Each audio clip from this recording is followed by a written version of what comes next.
Assalamualaikum warahmatullahi wabarakatuh. Waalaikumsalam warahmatullahi wabarakatuh. Alhamdulillah, salawat dan salam kepada Rasulullah Muhammad SAW. Kesempatan ini ada beberapa poin yang ingin sampaikan. Yang pertama itu, ketika beliau dinyatakan pemenang pemilu, saya akhirnya mengucapkan Maha benar Allah ketika berfirman, Ud'uni astajib lakum. Berdoaku kepadaku pasti saya kabulkan. Pak Prabowo itu minta berdoa sejak 2014 minta presiden. Allah kabulkan di 2024. Ini pesan moral bagi kepala daerah yang bertanding nanti. Ketika kau kalah jangan menghasut masyarakat. Tetap pegang persatuan. Kalau kau kalah tahun ini, maju lagi kau 5 tahun yang akan datang. Kalah lagi, maju lagi. Ini pendidikan moral yang luar biasa bagi bangsa kita dari Bapak Prabowo. Kalau mau jadi kepala daerah, kepala negara, jangan berhenti bertarung. Tuh. Yang kedua, soal Palestina. Saya kira itu tadi wujud dari amanat konstitusi, di mana dijelaskan oleh konstitusi kita, Indonesia ikut serta memelihara perdamaian dunia. Itu menunjukkan Bapak Prabowo ini memang cerdas. Ya, saya beberapa kali mendengarkan pidato beliau. Bahkan tadi ketika saya dengar pidato, saya tunggui. Begitu dia katakan pidatonya yang berapi-api, langsung saya berdiri. Ini yang saya tunggu. Ini sudah yang saya tunggu ini.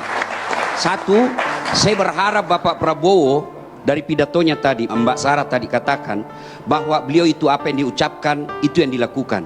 Saya berharap ya Allah, mudah-mudahan pemimpin inilah yang memulai tidak ada lagi politik pencitraan.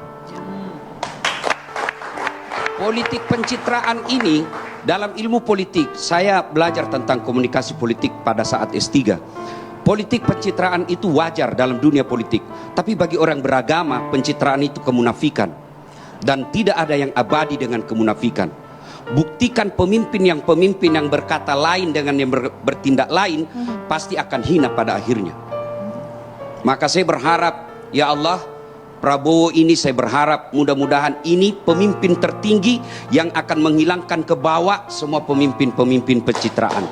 Satunya kata dengan perbuatan. Yang ketiga, ketika mendengar pidato beliau, saya teringat Rasulullah ketika hijrah dari Mekah ke Madinah karena diusir, ya kan? Prabowo kan juga pernah hijrah, ya. Dan hampir semua nabi itu melakukan perjalanan jauh. Rasulullah melakukan perjalanan jauh dari Mekah ke Syam, yang kita kenal dengan Syria sekarang. Ibrahim alaihissalam melakukan perjalanan jauh dari Syam ke Mekah. Itu pesannya, kalau mau jadi pemimpin harus punya wawasan yang luas. Tidak boleh menjadi katak dalam tempurung. Harus baca perkembangan dunia.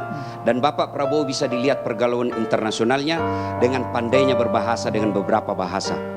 Nah, ketika saya dengar pidatonya, inilah yang Nabi katakan ketika beliau hijrah ke Madinah. Satu, utlubul ilma, tuntut ilmu pengetahuan. Yang kedua kata Nabi pada saat itu, ahsin kalamaka, haluskan tutur katamu. Negara kita ini sudah kehilangan tutur kata yang baik. Memaki kita boleh tidak setuju, tapi jangan memaki. Coba ketika kita berjamaah, imam boleh diprotes, imam boleh ketika dia salah, kita tidak boleh ikuti yang salah, tapi ada aturan mainnya. Ketika imam mestinya ruku, dia sujud, saya harus luruskan, tapi tidak semua harus teriak, ada aturan mainnya. Imamnya di sini, yang belakang sebelah kanan itu harus ngomong. Siapa kalau dalam struktur negara, anggota DPR, jangan kau diam. Caranya menegur kalau berjamaah tidak dikatakan, "Oh imam salah kau." Tidak dipukul pantatnya, "Oh imam keliru kau." Tidak, tapi apa yang diucapkan? Subhanallah, Maha suci Allah. Itu pendidikan moral dari agama. Pendidikan dalam berjamaah. Kalau salah imammu, jangan kau ikuti, tegur, tetapi dengan tetap adalah ahsin kalamak, tuturkan tutur katamu yang baik. Itulah Nabi mengajarkan kepada kita, ya Rasul, untuk apa kau diutus ke muka bumi ini? Mencerdaskan kumpulan bangsa, bukan itu saja, tapi apa kata Nabi? Liutammimal makarimil akhlak, memperbaiki akhlak manusia.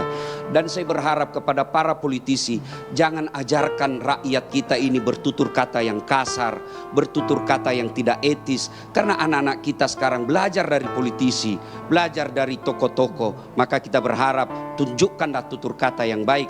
Dan saya berharap memulai dari Bapak Prabowo.